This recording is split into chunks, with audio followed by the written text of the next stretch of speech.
Ladies and gentlemen, welcome to the very first episode of the Ridge Runner Blades podcast. I'm your host, Taylor Grimes, and for episode 1, we've got two very special guests. We have Mr. Kevin Holland and Mr. Daniel Winkler. How's it going, guys? Good. Thanks for having us. Thanks for being here. So I'm sure our listeners want to know a little bit about how you guys came to be somewhat of a team. Can you tell us anything about that? Well, Kevin can start it because he made first contact. Yeah, I was tasked with finding an axe for us to use when I was a SEAL, and so there was really not a lot of axes back in those days. I mean, our emblem that we had on our patch for our shoulder was two crossed, axes, tomahawks, and an Indian, an Indian's head, and so my Master Chief of the squadron asked me to see if I can find an axe for us to carry, to use in combat for breaching and whatnot. And what do? You go to a hardware store or whatever. You don't really know, So I was watching the movie Last of the Mohicans, and I thought, wow, that axe right over there on the wall, the one that Magua carried. I saw him hit that British soldier with it, and I thought, now that would work. And so I watched to the end of the credits, and I saw that the knives were made. Some of them were made by Daniel Winkler here in Blowing Rock, North Carolina, and I'm from Wilkes County, North Carolina, so probably 25 miles.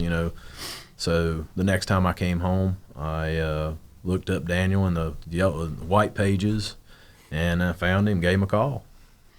That's it. And so, yeah, he called me and asked if I was interested. And, of course, then that's what we were doing.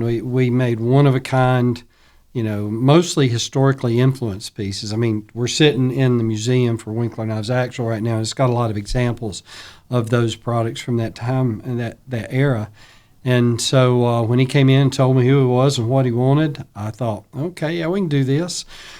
But then as we discussed more and more of what the needs and capabilities of this tool was, I realized it had to be a little bit more than what a traditional tomahawk would be, because these guys were using it not just in combat, but for breaching and maybe even survival situations. And so I'd been working on a little historic Fort Meigs axe. It was just a little small, compact, easy to carry hatchet, and so I made a few of those, and they had the regular wooden handle where the handle went through the eye, and you chop with it a while, and then you replace your handle, and you chop with it a while, and you replace your handle. So I come up with a way to do a full tang version of this Fort Meigs hatchet, and we enlarged it, and we did a full tang, and we put a spike on the back instead of a hammer pole that was a little more suited to some of the situations that a Tier 1 operator might be in,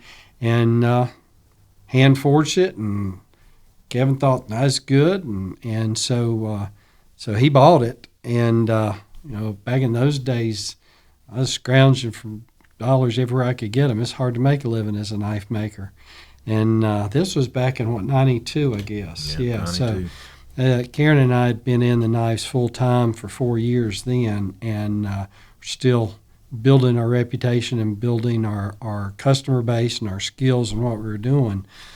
But we did this axe for Kevin, and he took it and liked it, and as far as I know, you used it and carried it during a lot of deployments before it was ever adopted by the squadron. Yeah, I did. Showed it to the boss, and he said, perfect, and he goes, what do they cost? And I said, well, it's like $350, and he was like, what? And which was a deal, but he just decided against it, and so I was the only one that had one for a long time. Yeah, and you carried it during that whole conflict, I guess.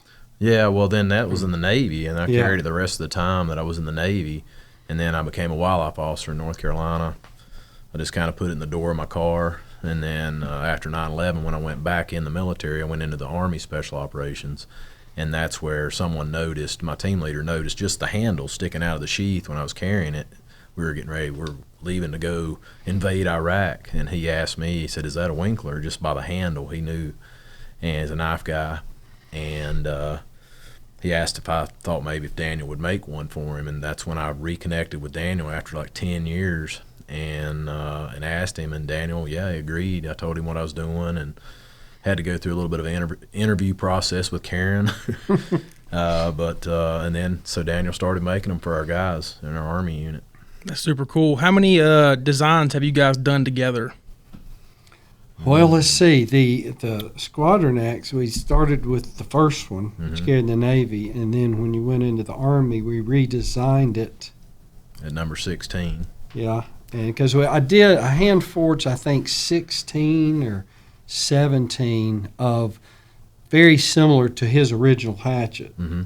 And then we went through a design change and found out that more people wanted them, and they were willing to kind of share it a little bit. And I think it even went back to the Navy during that time through somebody that was cross-training with you, from what I understand. Yeah, there was some of the Navy guys that I was in the same squadron that they were attached to my Army unit. They saw my axe, and they're like, man, where did you get that? And so I was like, well, let me tell you a little story. And I told them I designed it while I was in their squadron back in the Navy, as a SEAL, and they just couldn't believe it. So that wasn't picked up, by the squadron. But anyway, so they asked, hey, could we contact Daniel? And I hooked them up with Daniel, and so it took off from there. And so all the squadrons now at that Navy unit have their own axe. Yeah. That's super cool. Yeah, no, they did. And what made the transition to allow us to do enough for both your former Navy group and the Army group was when the guy from your old squadron in the Navy wanted more than what reasonably Karen and I could make ourselves without help. And so initially what our thought was to do the design and development and then work with contractors to actually do the building of the axes. And what I found out in doing that was what I could not assure the quality performance standards that I knew these professionals had to have would be followed through by contracting out and letting go of that control. And so when we realized that, Karen and I discussed it, and it was a hard decision to make, to go ahead and make a transition over to more of a manufacturing operation from a one-of-a-kind piece operation that we had, because we had built ourselves up by this time in that 10 years from when I made his first axe to when he contacted me again with his Army request. We'd built ourselves up pretty well in the custom knife industry. We had like a 3-year order backlog. We sold out at shows that we took pieces to. We were developing a good reputation for high-performance tools and equipment through doing some cutting competitions and just making outdoors equipment. So we'd put a lot of effort into that. And then deciding to come up with a way to where we could make, 25 to 100 of the same thing pretty much just alike without Karen and I doing all the work ourselves, we had to come to a realization we had to have help both in terms of technology and labor. And so we rented a small portion of a building. I bought a couple old Nicholas grinding machines that had no operator manual. All I could do is get an electrician come in and figure out how to turn the power on. Then I started pushing buttons and seeing what it did. And so we slowly but surely got into the manufacturing phase, trying to fulfill the needs of Kevin and his colleagues through the military operations. And ended up doing pretty well with it. And it has been a constant growth since then. I mean, it was, 2004, 2005, we started making this transition. And even though we really liked doing the one-of-a-kind pieces, we slowly transitioned out, not because we thought there was more opportunity for money or fame or anything doing that. It was because it took so much of our effort to make sure what we were making was serviceable to professionals that we had to fully concentrate on that. And it's grown constantly since then, and we've kept a good reputation in the industry, and still, even though the knowledge is out there on the professionals that we've had the opportunity to work with, we don't press that. We don't use that as advertisement, and we never would. It is not our place to talk about who our customers are and what they do, whether they be an individual or a unit. That's for them to decide. And so we're pretty generic on terminology, but we still do a lot of research and development and material and procedural changes to better accommodate the hard use professionals. That's awesome. What's your favorite model you guys make right now? Do you have a favorite?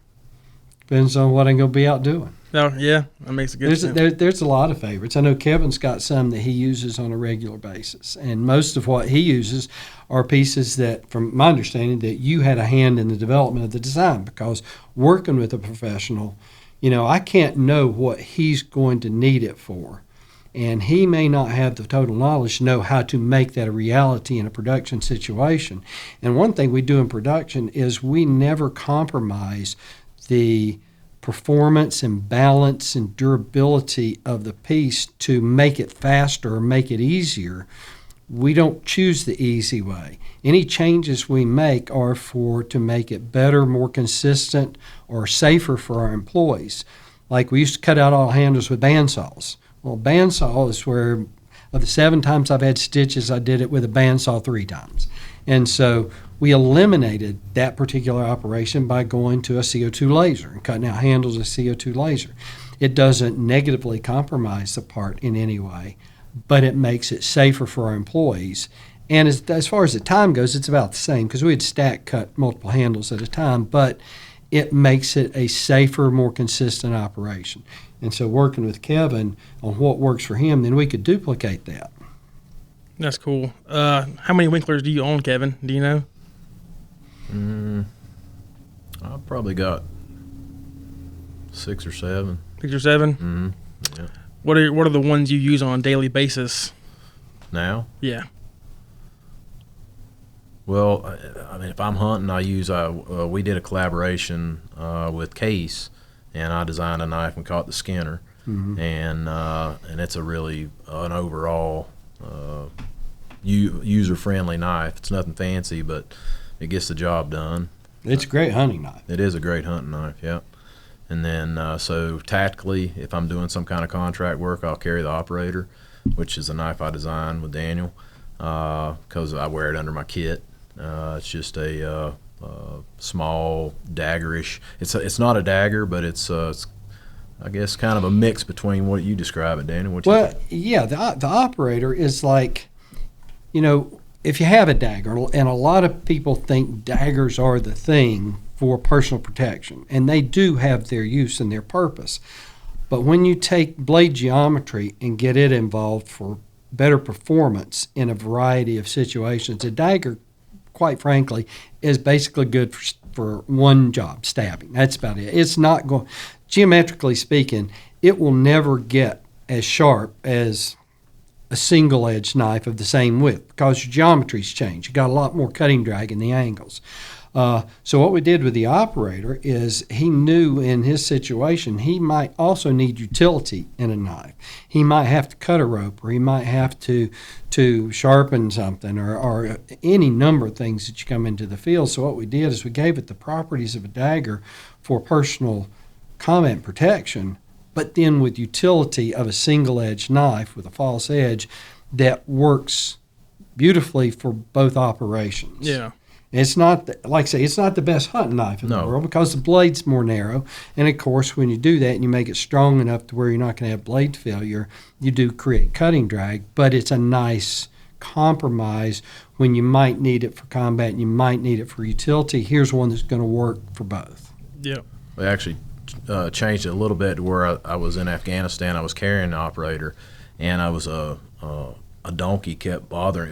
I was pulling security on the corner of a building, and this thing kept trying to kick me, and so I was trying to cut his rope just to cut him loose so he'd get away from me, and I didn't have a serration on the operator, so I came back and I had Daniel serrate the first inch on the underside of the blade just for that ability, so that you could be more of a a utility as well as, having been a combat knife. Yeah, it makes it more purposeful for a variety of purposes without degrading the primary purpose. Yeah. So do you serrate a lot of knives? I think we only have one knife that's serrated in our shop besides the utility knife. Yeah, we don't serrate a lot of knives because most people don't need the serrations for the situation that Kevin was considering. The problem with serrations is, more than anything, the end user being able to sharpen them. Yeah. They're not easy to sharpen. You gotta and to keep them functional. Most serration patterns don't really work that I've tested. We have a serration method where each individual cove is cut one at a time by hand that makes a serration that does actually function and work, but it becomes more difficult then to sharpen. So for the most part, unless it's a unit that has a need for, like what Kevin had to deal with, we do offer serrations on some of our models, but not all of the models. And so it's kind of, you got to decide what you can do and what not, and what knife model the professionals might need that on, and adapt it.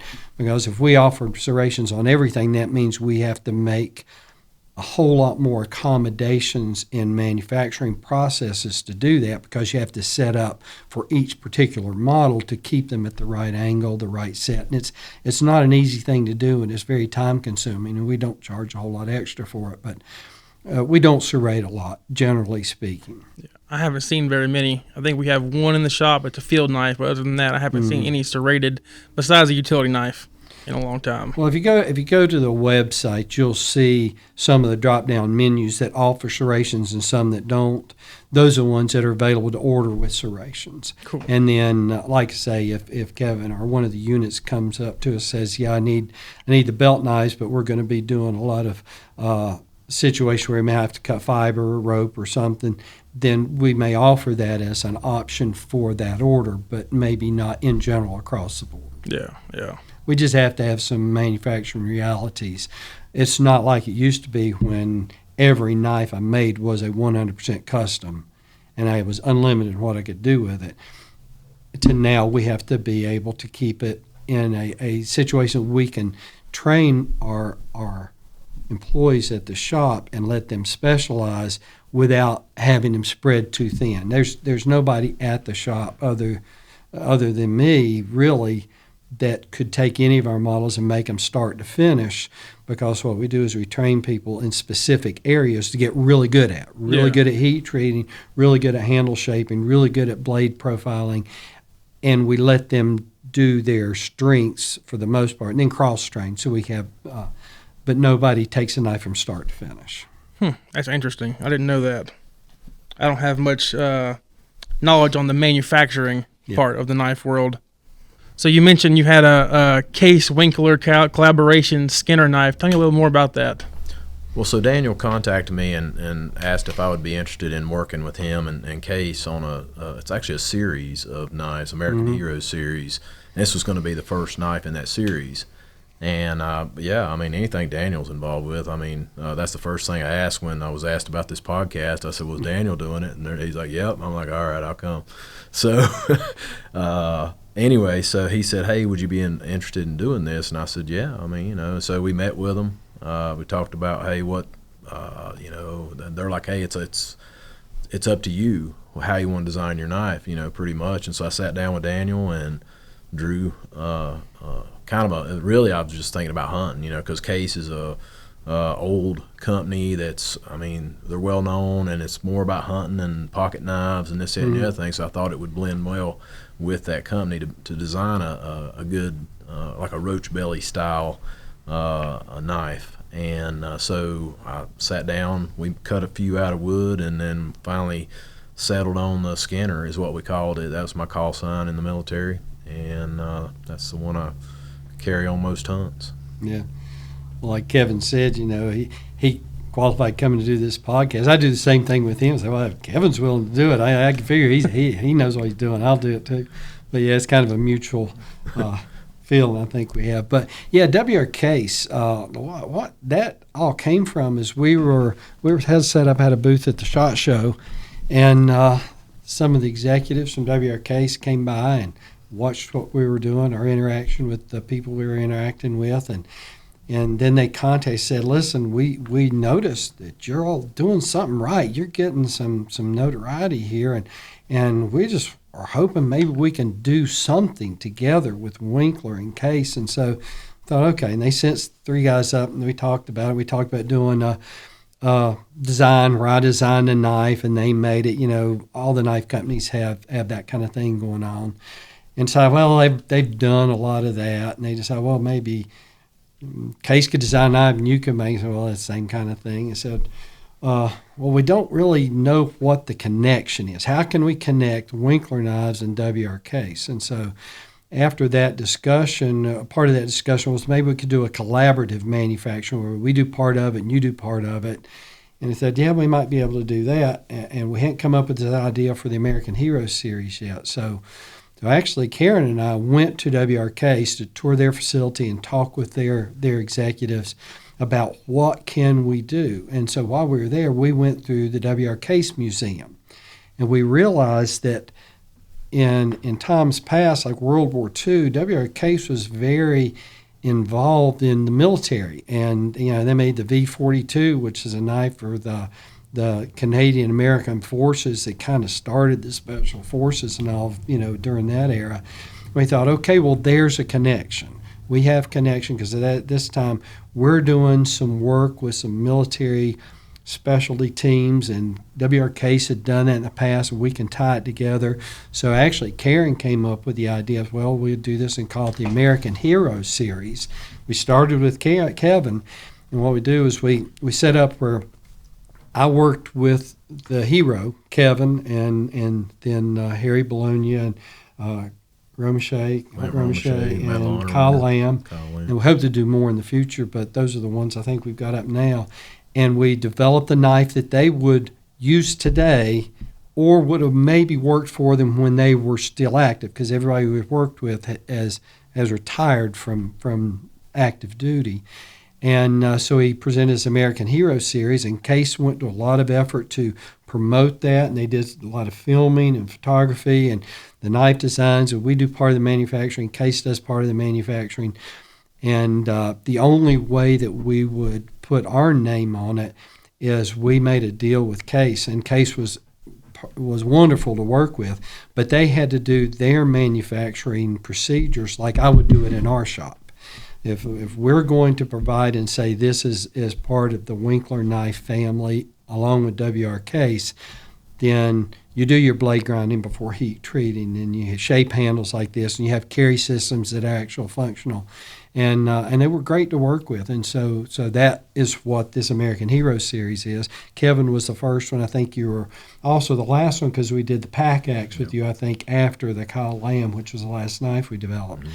But like other manufacturers and ourselves included, knives just really started getting really popular, and everybody got behind. And then there are material shortages and supply shortages, and we were very fortunate not to have any slowdowns because of that, because we invested in materials early, so we didn't have any problems. But everybody's not like that. There's some issues that cause slowdowns. And so we haven't done anything new with Case in a while. I think everybody's kind of getting back to a normal production volumes that they were used to. And then labor is another issue. So we hope to do more in the future and then start promoting the American Hero series through Winkler Knives and W.R. Case again. That's awesome. I can't wait to see more knives from you guys together. You've been making knives for a long time. Who were some of your inspirations in your career? Well, I started making knives as high school shop projects when I was in high school. That was back in the mid to late 70s. And at that time, my interest was piqued through outdoors activities. I started shooting black powder guns, and I wanted the equipment that fit the time period of the firearm.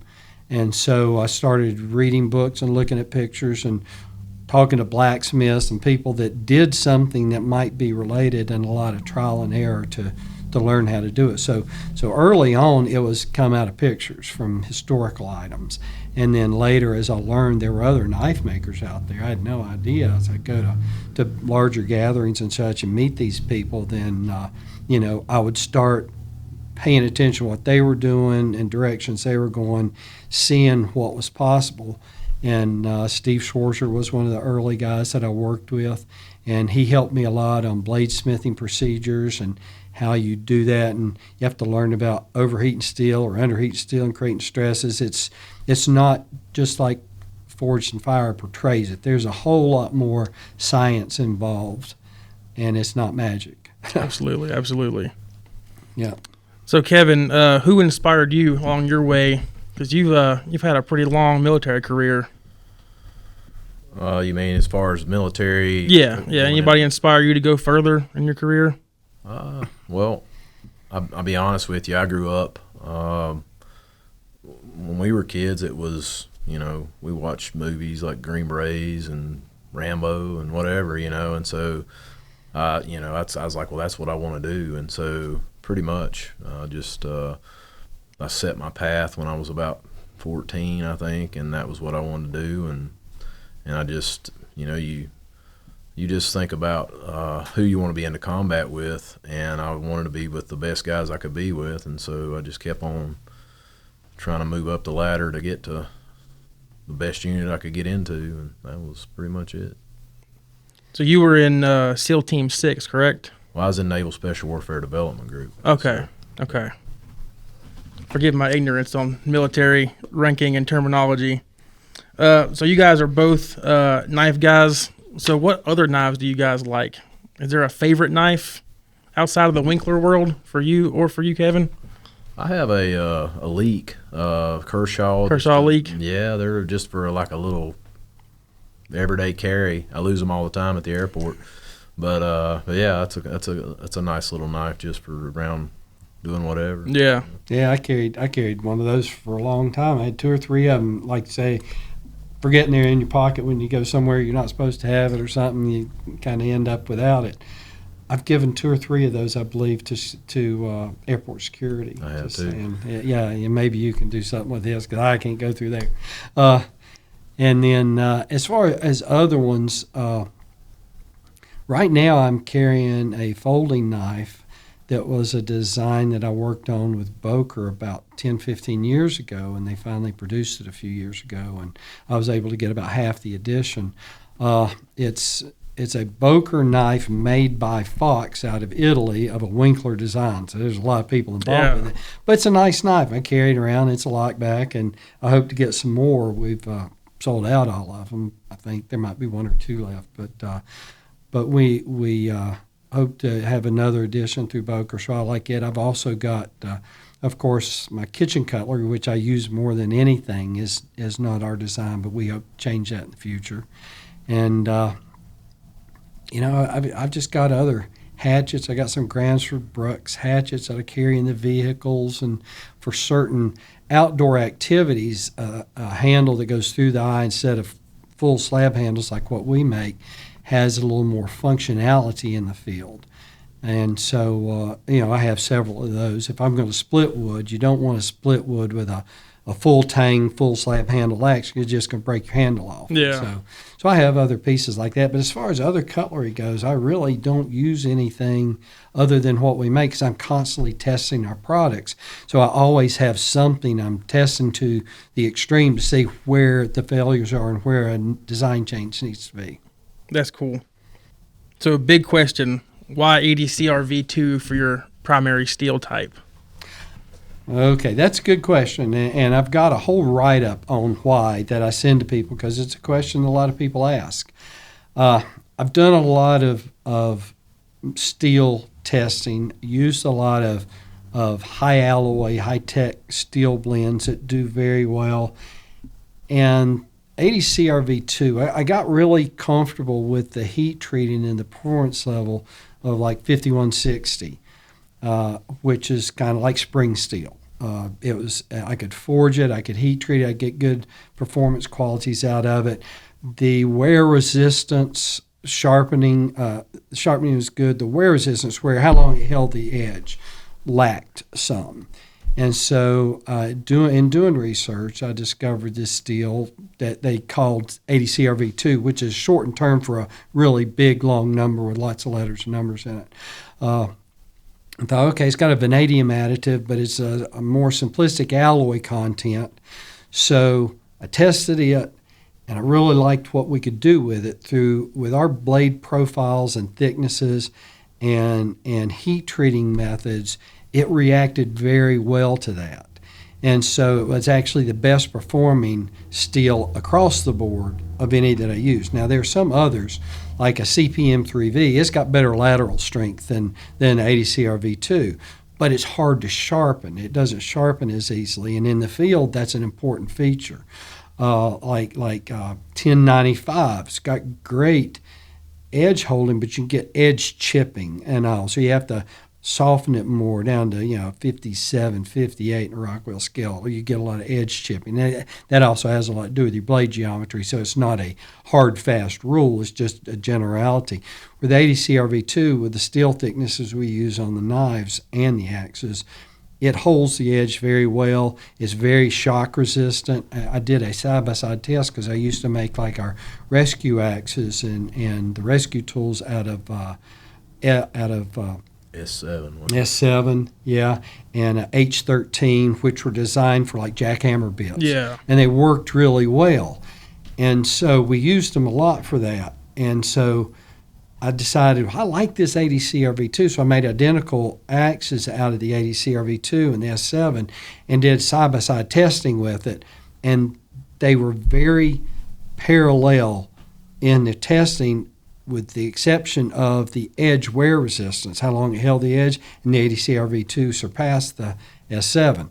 And so we switched our rescue tools to the ADCRV2 because there was no negatives, and you got one little bit of a positive with it. And so we can also handle on that particular alloy, we do a salt pot heat treating setup, and it reacts very well to that. So we do all of our blade grinding prior to heat treating, so we get a longer lifespan on the knives. And so we get a longer usable lifespan because we've already thinned down the areas. And when you do the soaking and the quenching, you get more of your knife material is heat treated to the optimum level by doing our grinding first. And I don't know of anybody else that does that, with the exception, I was going to comment on the case project Kevin brought up, which I'll get into a little bit later.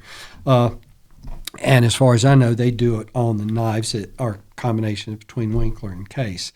But we get a much higher performance rating for a longer lifespan of the knife by doing the grinding first. And the ADCRV2 reacts very well to that.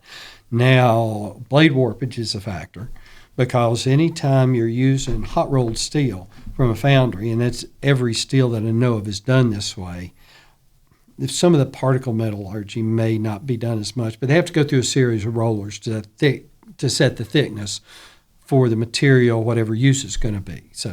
So when you do that and you're running this hot steel through rollers, it creates some stresses. And even though it may be flat when you get it, when you heat it up and the steel molecules relax, they may relax into a warp.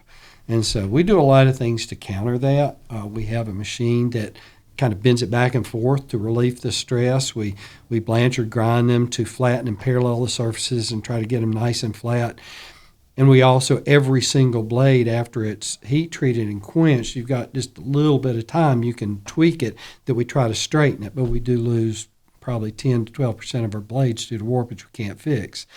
But we gain enough in performance by doing it that way that it makes it worth doing for a truly high-performance knife. So the reason for the ADCRV2, your original question, is because it's the best thing that I've tested yet. If I find something that works better, we'll switch. But right now, overall, complete testing in every operation you might think and taking it to the edge, I haven't found anything that works better. ADCRV2 is a great steel. I think it's underrated nowadays with so many different knife steel types out there. But I think ADCRV2 is one of the top dogs for sure. Well, for our purposes, our methods of manufacturing, yeah, it does. And I can see for other knives, perhaps if you need more corrosion resistance, because it's not very corrosion resistant. And people ask me, why don't you use stainless steel so you don't have to? I said, take care of your cutlery just like you do your firearms. When you get it out in the field and you get it wet and dirty, you're going to clean it up and wipe it down. So do the same thing with your knife. Not only is that going to keep it in good condition, but it's going to have you aware if there's a nick in the blade, if you got something going on with it. If you keep it clean and maintained, you're going to know that. Just like if you got a crack in your receiver or something on a firearm, if you're cleaning and working it, you're going to be more aware. Is my original axe 80 CRV2? No, your original axe is probably 5160. Okay. Yeah, I think that was 5160. And then I did some out of 1084. The thickness limitations on the 1084 when I was doing that were restrictive for that kind of project. But then we did some out of 5160. I could buy 5160 made for truck springs that the bars were 30 feet long, 6 inches wide, and a 1/4 inch thick. And so we cut a lot of stuff out of that before I found the 80 CRV2. So I know that Kevin's original axe was the combat axe, correct? It was a hand-forged, one-of-a-kind combat axe. Combat axe. Okay. So what other Winkler axes did you design? Well, I've had a hand in a lot of the squadron axes, or my old unit's axes of helping design those. And then I've designed a camp axe with case with Winkler. Yep. You did the Legacy axe. Legacy axe. We had. I don't even have one of those anymore. It was a really innovative design where the handle had a sweep in it to where when you were walking with it, it didn't make noise slapping against your leg. Yeah, so it was a very specific operational feature. It was always irritating. We'd be walking and the axe would just bounce off your leg. So I looked at some Viking designs and they had swept the handle back a little bit just so it landed behind your leg a little. So when you put it on your belt, it rode behind your leg. So it wasn't something just hitting you in the leg constantly when you're carrying it. Yeah. What properties make Winkler knives suitable for operators, in both of your opinions? Well, for one thing, being able to work with Daniel. I mean, you know what I'm saying? I mean, that's, hey, you can call the shop and as an operator, he actually went out of his way to help me, and then later on to help the rest of the guys because he knew that it was actually going to be used, and we were at that time we were thick in the war, and so and I think it meant a lot to him too, knowing that, hey, my pieces are actually going into battle, and so and just the way they hold up. I mean, my original axe still has the same handle on it, and I've still got like one of the first sheaths that was ever made for it, so Daniel's stuff holds up. I mean, it's not, in the worst environments. I've dove that axe, and in the ocean, and so it's not like it's a good piece of kit, and so that to us that means everything. Well, yeah, I'm very appreciative of all the collector pieces we did prior to getting so involved in manufacturing. We built our reputation, we built our skills, built our knowledge base, but then having the opportunity to work with professionals like Kevin, and Kevin being the first one I worked with and the one I have the most constant communication with still, is very satisfying, to know where before on the pieces that are in our museum, if 1 out of 10 of these pieces ever cut anything, I'd be surprised, not because they wouldn't. We put a lot into them, make sure they're all functional, but we worked ourselves into a collector market by surviving in the custom knife industry. That's the direction that it took us in. Now knowing that 9 out of 10 pieces that we make are actually going into the field and being used as they're intended is an extremely satisfying feeling. And working with professionals, knowing what features mean something to them, there's a lot of misconception on what a tactical knife is through Hollywood. The tactical knife, to me, is the knife you have when you're in a tactical situation that you're carrying with you. The worst piece of gear for your kit is the one that stays on the shelf when you go out in the field. And if you don't properly design the knife or the axe and the carry system, if everything doesn't integrate and work together in a way, and working with these professionals to help develop what's going to make this work better for you and making it function correctly, is the difference in it being a functional tactical or a piece of shelf equipment. And we strive to be in the field, and that's what we try to do. And I know it's not, what we make is not for everybody, but if we put the thought process into it from the beginning, from the design and the steel choice and the handle materials and the thickness and the design and the heat treat and the grinding, all the manufacturing to make it integrate together throughout, then hopefully we've been a success. So Kevin's saying that he dove with his axe, I think, is a huge testament to the wood. We get a lot of questions about which handle's the best, and people worry about wood and they want micarta, but him going on all those missions with the wooden handled axe, diving with it, I think that should answer a lot of questions for people who want to know about the handles.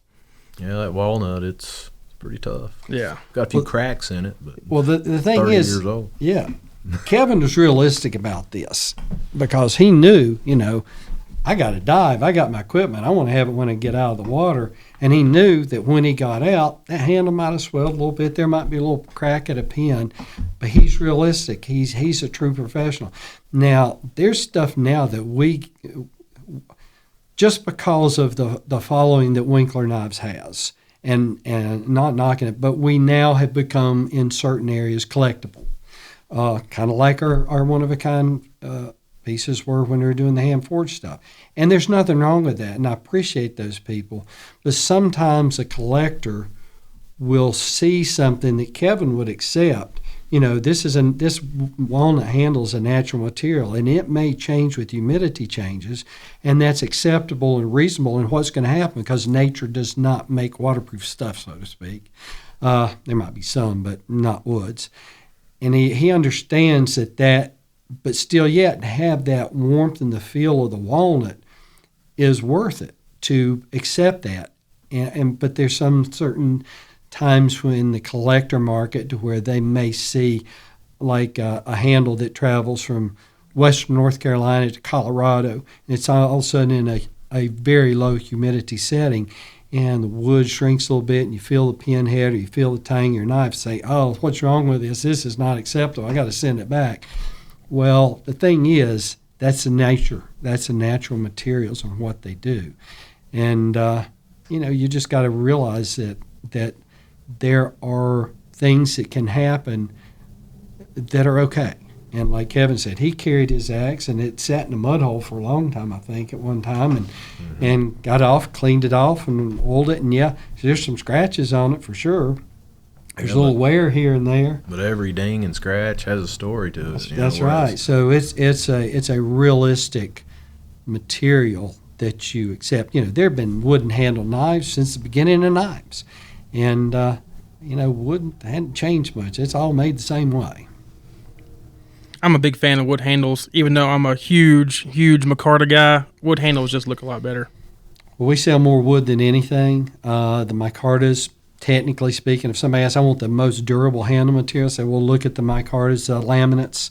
Micarta is like a brand name, and all of ours isn't micarta, but it's all a laminate type made the same way. It's just we get we have more control over colors and lamination thicknesses by going with smaller, more custom companies to produce it for us. So it may not be micarta, but it's the same basic things. Like every facial tissue's not a Kleenex. Yeah, absolutely. All right, I'm going to throw a curveball at you, Kevin. Have you ever thought about starting your own knife brand with your name on it? Not really. Daniel's a friend of mine, and I don't want to do anything like that. And I just, if I'm going to do anything with knives, it's going to be with Daniel. And we're glad to have him as part of it. And that's one of the areas that we are constantly looking at expanding. We retire models so we can bring out new models. And as we do that, there'll be some new models that we hope to get Kevin involved in the designs. There are other guys that I've worked with in the military, professionals that want to go and create, like you said, their own knife brand, which is fine, and I'll help them out any way that I can. It's not easy to do. To do it in a way to where you're, quote unquote, a manufacturer, it takes a pretty good size investment to do that. And not that I didn't come into knife making with anything. My first knife shop was in an old farmhouse that I rented, and I clamped the knife blanks to the stairs because I could get them at the right height and worked them down with the file. And my first forge was a car wheel with a peanut can in it that fit the hub and a vacuum cleaner hose attached to it. So the vacuum cleaner blew instead of sucked with charcoal briquettes in it. So you learn. You can make knives, especially as a custom maker with low investment. You just got to invest a lot in knowledge so you make something worth having. But it's a hard market to develop a name in.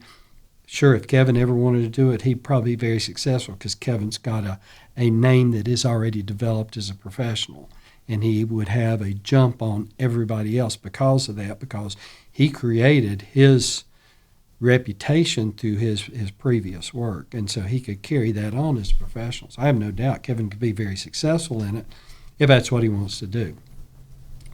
It takes a lot of time and effort, and I know Kevin likes to do a little hunting now and then. And Yeah, it might cut out on the hunt time. just come forward with Daniel, and then I'll go hunt. Yeah. So you mentioned new models. Are there any new models we can talk about on the episode, or is everything kind of top secret right now?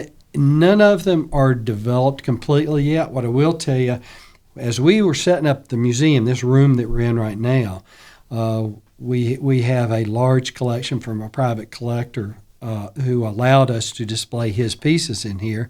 And as we were setting up these displays and looking at them, say, man, I forgot about that. That's a nice design. We're going to go to these pieces from our earlier one-of-a-kind hand-forged days to develop the new models to start with. And then there's some we're going to do, like we're going to do a new version of a survival knife and a camp knife, and where we've retired those pieces and come up with something that's just a little better, a little more functional, a little easier to carry, things that we learned from doing other pieces. So, yeah, we've got some new stuff on the horizon. And, yes, picks and screwdriver picks are one of them. But they'll be different. That. They'll be different. They won't be the same because when we had to quit, the reason, I don't know if you know, the reason we quit making picks and screwdrivers is not because they weren't popular. Originally developed those two models to utilize wasted steel in our water jet cuts. And there was sections between the axes or between the knives that was a usable piece of steel, but we couldn't fit another knife in there, couldn't fit another axe. And so we thought, okay, let's make something and utilize this wasted material. And so we would lay out these picks and screwdrivers in that wasted material just so we weren't throwing it away. And then they got real popular, and then we had to start doing full sheet cuts of just those products. Well, it wasn't reasonable because we had not put in any material costs because we were salvaging material, so it had zero material cost in it. And so when we started having to cut full sheets, we realized, this is not a really profitable, and we don't have to have a lot of profit, but when a product gets popular like that, if it takes our production time, then it takes away from things we're not doing. And it took just as long to grind a $85 pick as it did a $400 knife. And so we had to weigh it out and say, okay, people really need these knives. The picks are neat and they're okay, but if you had a ice pick or screwdriver, you could probably get by with that. Let's concentrate on what we make the best. And so that's why we dropped those products, because our demand got so much on the knives and the hatchets, we couldn't justify the time on the machines and the hand operations to make it worthwhile doing. So now that we realize there is a need for those products, we're redesigning them to make them, they're going to be a little more expensive because now we're going to put the material costs into it, not what they're bringing on the secondary market because we discontinued them, but at a little higher rate. But there are people that do rely on that kind of equipment on their kits because they may need that. They may need to pry a window open with a screwdriver. They may need, to puncture a tire or something with a pick. There's any number of operations. So we're coming out with a new one, hopefully within the next couple of months. At least by the Blade Show is our plan. I'm sure that everybody that hears this is going to be super excited because we get questions about the pick and the flathead all the time. What are you excited about in the future for Winkler? Is there anywhere you want to go with Winkler further than now? You know, what I'm excited about is getting our staff well trained enough and their direction going in a way to where Karen and I don't have to be there for day-to-day operations. You know, I turned 66 a month ago, a little less than a month ago, and it's time to slow down a little bit. I want to go and do more hunting like Kevin's doing, take Kevin fishing and spend a little more time away from the shop, and it's not really been possible because every operation we do at Winkler Knives is an operation that I set up or have adapted to emulate what I learned you had to do to make a really well-performing, high-performance knife and hatchet for professionals like Kevin and the guys that he worked for. And so making sure our staff understands those concepts and those goals is what it will take for me to have less time at work. And that's what I'm looking forward to, and it's heading in the right direction. We have several family members that have a stake in the business working for us. They're doing an excellent job. We've got other staff members that aren't related but are very dedicated in learning our processes and rolling with them to where an issue will come up or a problem will come up, and I'll ask, what would you do about this? And they will tell me what they have learned, and most times now it's correct direction. So that's what we're looking forward to. What about you, Kevin? Anything exciting coming up in the future for you? Well, I do. I work for Cryptek still, develop gear for them, and we've come out with a adjustable lanyard that's possibly going to be in SOCOM, so that's kind of exciting. And I also work for SIG. I do some training for SIG, and they're doing a couple short stories. I think Daniel's in one, and then they was at my house a couple weeks ago, and we were doing another one on just kind of how everything started, you know, in my career basically. And I do some contract work. I go overseas and help out people every now and then, and so I'll continue to do that and get as much hunting in as I can. All right, well, that's a wrap, guys. Thank you so much for being here. You can find Winkler Knives at ridgerunnerblades.com. Where can people find you guys at? Well, I'm on the web, winklernnives.com. We have recently, in the past few months, opened a retail store and museum called Winkler Knives Actual. It's in Boone. We're both located in Boone, North Carolina. Just go on the web, look up winklernnives.com, give us a call, send an email. We'll give you all the information that you want. Well, I work for Cryptek, so that's an email I have, kevin@cryptek.com, but I'm not on social media much, so. Gotcha. Well, thank you guys so much for being here. Had a great time, and we look forward to doing more podcasts with you guys in the future. All right. Thank you. Thanks for having us.